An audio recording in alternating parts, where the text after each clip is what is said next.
हरियाणा में चुनावी नतीजों से पहले ही हार के डर से बौखलाई कांग्रेस।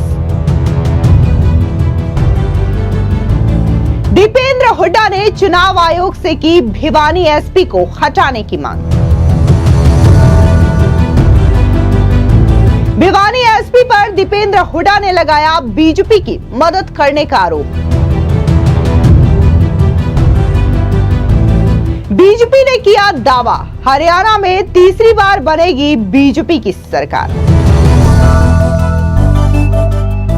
हरियाणा की 90 विधानसभा सीटों के लिए मतदान आज हो रहा है और मुख्यमंत्री नायब सिंह सैनी, पूर्व मुख्यमंत्री भूपेंद्र सिंह हुड्डा, कांग्रेस प्रत्याशी विनेश फोगाट और जेजेपी के दुष्यंत चौटाला और 1027 अन्य उम्मीदवारों की किस्मत का फैसला आज होना है। लेकिन इससे पहले ही कांग्रेस जो है वो हार के डर से लगातार बौखलाई हुई नजर आ रही है। कहीं पर दीपेंद्र हुड्डा जो है वो चुनाव आयोग के सामने गिड़गिड़ाते हुए नजर आते हैं और ये आरोप लगाते हैं कि कैसे जो भिवानी के एसपी हैं वो बीजेपी प्रत्याशी की मदद कर रहे हैं। ऐसे में चुनाव आयोग को उनके खिलाफ एक्शन लेना चाहिए और उन्हें ट्रांसफर कर दिया जाना चाहिए। तो वहीं दूसरी ओर भूपेंद्र सिंह हुड्डा जो है वो खुद ही पत्रकारों को बुलाते हैं प्रेस कॉन्फ्रेंस करने के लिए, लेकिन जैसे ही पत्रकार उनसे तीखे सवाल पूछते हैं वो बीच में ही प्रेस कॉन्फ्रेंस छोड़ करके चले जाते हैं। तो वहीं दूसरी ओर आपको बता दें कि राम रहीम के डेरे ने भी बीजेपी को वोट देने की अपील कर दी है, जिसके बाद बीजेपी लगातार यह दावा कर रही है कि हरियाणा में 2 बार जिस तरीके से बीजेपी ने शासन किया है, 10 सालों का शासन चलाया है, इसकी बदौलत हरियाणा में जनता तीसरी बार बीजेपी की सरकार बनाने जा रही है। खैर आपको बता दें कि कांग्रेस के सांसद दीपेंद्र सिंह हुड्डा ने प्रशासन पर चुनाव में पक्षपात करने का आरोप लगा दिया है। दीपेंद्र सिंह हुड्डा ने इलेक्शन कमीशन से यह कहा कि वो आदर्श आचार संहिता का उल्लंघन कर बीजेपी उम्मीदवार जेपी दलाल के समर्थन में कांग्रेस पार्टी के खिलाफ पक्षपात करने और चुनाव के नतीजों को प्रभावित करने के लिए भिवानी पुलिस अधीक्षक को तुरंत जिले से ट्रांसफर करे। इसके लिए बकायदा दीपेंद्र सिंह हुड्डा ने अपने सोशल मीडिया साइट एक्स पर पोस्ट कर इस बात की जानकारी दी और इसी के साथ ही चुनाव आयोग से ये मांग की है। वहीं दूसरी ओर आपको बता दें कि सोशल मीडिया पर एक ऐसा भी वीडियो वायरल हो रहा है पूर्व मुख्यमंत्री भूपेंद्र सिंह हुड्डा का, जहां पर वो पत्रकारों को बुलाते हैं प्रेस वार्ता करने के लिए, लेकिन जैसे ही पत्रकार उनसे तीखे सवाल पूछते हैं, जिस तरीके से पिछले 10 सालों तक भूपेंद्र सिंह हुड्डा ने हरियाणा में शासन किया इसको लेकर के सवाल पूछते हैं, वैसे ही भूपेंद्र सिंह हुड्डा घबरा जाते हैं और फौरन जो प्रेस कॉन्फ्रेंस है इसे बीच में ही छोड़कर चलता बनते हैं। ऐसे में आपको बता दें कि बीजेपी को लेकर के एक और बड़ी खबर सामने आ रही है, जहां पर डेरा सच्चा सौदा यानी कि जो राम रहीम का डेरा है उन्होंने बीजेपी को वोट देने की अपील की है। आपको बता दें कि जो डेरा सच्चा सौदा है उनके बहुत सारे फॉलोअर्स हैं, बहुत सारे अनुयायी हैं और ऐसा माना जा रहा है कि जिस तरीके से यह अपील की गई है डेरा सच्चा सौदा की ओर से अपने फॉलोअर्स को कि वो बीजेपी को वोट करें, तो जाहिर तौर पर इसका बड़ा प्रभाव हरियाणा में हो सकता है और इसका कहीं ना कहीं बीजेपी पर बड़ा प्रभाव देखने को मिल सकता है। इस बीच आपको बता दें कि दीपेंद्र सिंह हुड्डा का बयान भी सामने आया है और उन्होंने कहा कि हरियाणा के लोग बदलाव चाहते हैं। इस चुनाव में बीजेपी में चर्चा का मुख्य मुद्दा यह है कि कांग्रेस से मुख्यमंत्री आखिर कौन बनेगा। इसका मतलब उन्होंने भी स्वीकार कर लिया है कि कांग्रेस सत्ता में आ रही है। सुनिए दीपेंद्र सिंह हुड्डा का ये बयान। Haryana the trend is Congress and the scenario is Congress and people have decided for a change. And that is the trend that you can see visibly across Haryana. See, BJP cannot say both the things.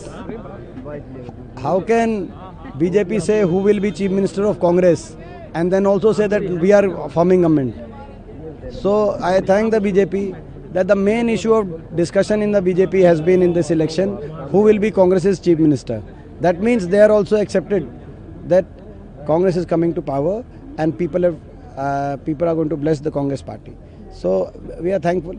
तो वहीं दूसरी ओर हरियाणा के पूर्व गृह मंत्री अनिल विज का बयान सामने आया है। उन्होंने कांग्रेस पर जोरदार हमला बोलते हुए ये कहा है कि इस बार कांग्रेस को करारी शिकस्त का सामना करना पड़ेगा और जिस तरीके से राहुल गांधी जो है वो विदेशों में जाकर के आरक्षण खत्म करने की बयानबाजी करते हैं, तो इसका खामियाजा कांग्रेस को हरियाणा में भुगतना पड़ेगा और हरियाणा की जनता कांग्रेस को जवाब देगी। सुनिए अनिल विज क्या कह रहे हैं। देखिए, कांग्रेस को तो हरियाणा की जनता ने उखाड़ के फेंक दिया। ऐसे ही उखाड़ के फेंक देगी जैसे नशे के पौधों को उखाड़ के फेंका जाता है। क्योंकि नशे के सौदागरों को हिमाचल में कांग्रेस का मुख्यमंत्री कहता है मैं नशा पैदा करूंगा, और हरियाणा के पूर्व मुख्यमंत्री का बेटा नशे के सबसे बड़े तस्कर के साथ उसकी फोटो हैं, उसकी मोबाइल नंबर है, एजेंसियां जांच कर रही हैं। अब हो सकता है कोई कांग्रेस का नेता ही उसको चला रहा हो।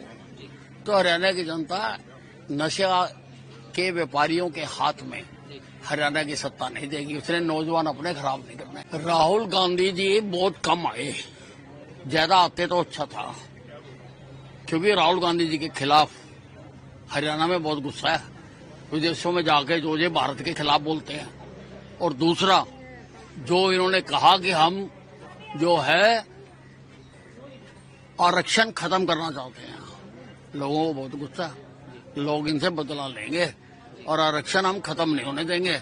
मर जाएंगे, कट जाएंगे, लेकिन आरक्षण खत्म नहीं करने देंगे। वहीं दूसरी ओर आपको बता दें कि कांग्रेस नेता रणदीप सिंह सुरजेवाला का बयान भी सामने आया है। खासकर उन्होंने कांग्रेस में सीएम उम्मीदवार को लेकर के बयान दिया है, जिसके बयान के बाद से ही खलबली मचती हुई कांग्रेस में नजर आ रही है। दरअसल उनसे जब सवाल पूछा गया कि कांग्रेस की ओर से सीएम कौन बनेगा, जिसके बाद रणदीप सिंह सुरजेवाला ने यह कह दिया कि आकांक्षाएं रखना बुरी बात नहीं है। दरअसल रणदीप सिंह सुरजेवाला ने कहा कि आकांक्षाएं रखना कोई बुरी बात नहीं है, लेकिन व्यक्तिगत आकांक्षाएं पार्टी अनुशासन से बड़ी नहीं होती।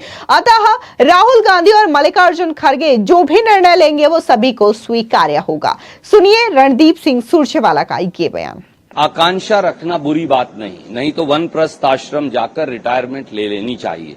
स्वाभाविक तौर से अगर आपके पास हरियाणा को बदलने का विजन है, हर खेत को पानी कैसे मिलेगा, किसान का कल्याण कैसे होगा, अगर आप ये जानते हैं, आप हर घर तक पानी कैसे पहुंचाएंगे पीने का, आप दलित और बैकवर्ड समाज के हमारे भाइयों और साथियों के लिए क्या एजेंडा लेकर आएंगे, आप समाज के हर वर्ग जो उत्पीड़ित है, जो अपने आप को अलग थलग महसूस करता है, उसे बाहर कैसे लेकर आएंगे और मुख्य धारा में कैसे जोड़ेंगे, 36 बिरादरी का जुड़ाव कैसे होगा, ये सब, और प्रदेश में नई क्रांति का, औद्योगिक क्रांति, नौकरियों की क्रांति, भाईचारे की क्रांति, भल मानसियत की क्रांति, और उसके साथ साथ प्रगति और विकास की क्रांति, ये सब कैसे होगा। तो स्वाभाविक तौर से आपको आगे बढ़ना है और आपको ये आकांक्षा रखनी है कि आप प्रांत को चला सके, पर व्यक्तिगत आकांक्षा पार्टी के अनुशासन से बड़ी नहीं। आखिर में जो राहुल गांधी जी फैसला करेंगे और खड़गे साहब फैसला करेंगे, वो सबको सर्वमान्य होगा। मैं सब नेताओं की तरफ से आपको ये कह सकता हूं जिम्मेवारी से। धन्यवाद। आपको बता दें, दरअसल लोहारू सीट कभी कांग्रेस का गढ़ मानी जाती रही है। यहां अब तक 13 विधानसभा चुनावों में से 7 चुनावों में कांग्रेस ने जीत दर्ज की है, लेकिन पिछले 6 विधानसभा चुनावों से कांग्रेस करारी हार का सामना कर रही है। वहीं बीजेपी इस सीट पर सिर्फ एक बार जीत दर्ज करा पाई है। साल 2019 के चुनाव में बीजेपी के टिकट पर लड़ रहे जेपी दलाल ने कांग्रेस को उम्मीदवार सोमवीर को 17,000 वोटों से हराया था, और ऐसी ही उम्मीद एक बार फिर से बीजेपी जता रही है कि जो जेपी दलाल है वो कांग्रेस के कैंडिडेट को करारी शिकस्त देगी। और शायद यही वजह है कि दीपेंद्र सिंह हुड्डा पहले से ही चुनाव आयोग के सामने गुहार लगा रहे हैं और ये राग अलाप रहे हैं कि कैसे जो भिवानी के एसपी हैं वो पक्षपात कर रहे हैं और बीजेपी कैंडिडेट की मदद कर रहे हैं। दरअसल आपको बता दें कि सत्तारूढ़ भारतीय जनता पार्टी लगातार तीसरी बार राज्य की सत्ता हासिल करने की कोशिश कर रही है। वहीं कांग्रेस एक दशक के बाद सरकार में वापसी की उम्मीद कर रही है। मतगणना 8 अक्टूबर को होनी है। हरियाणा के मुख्य निर्वाचन अधिकारी पंकज अग्रवाल ने यह बताया है कि 2,03,54,000 मतदाता अपने मताधिकार का प्रयोग करने के पात्र हैं, और इसी के साथ ही आपको बता दें कि हरियाणा में 90 सीटों पर चुनाव हो रहा है। पंकज अग्रवाल ने शुक्रवार को कहा कि मतदान के लिए कुल 20,632 मतदान केंद्र बनाए गए हैं। चुनाव में किस्मत आजमा रहे प्रमुख दलों में बीजेपी, कांग्रेस, आम आदमी पार्टी, इंडियन नेशनल लोकदल यानी कि इनेलो, बहुजन समाज पार्टी यानी कि बीएसपी गठबंधन और जन नायक जनता पार्टी, आजाद समाज पार्टी ने गठबंधन किया है। और सीधे तौर पर अगर हम लड़ाई देखें हरियाणा में तो वो बीजेपी और कांग्रेस के बीच दिखाई दे रही है। फिलहाल इस पूरे मामले को लेकर के आपकी आपकी क्या राय है हमारे कमेंट सेक्शन में जरूर बताएं। धन्यवाद।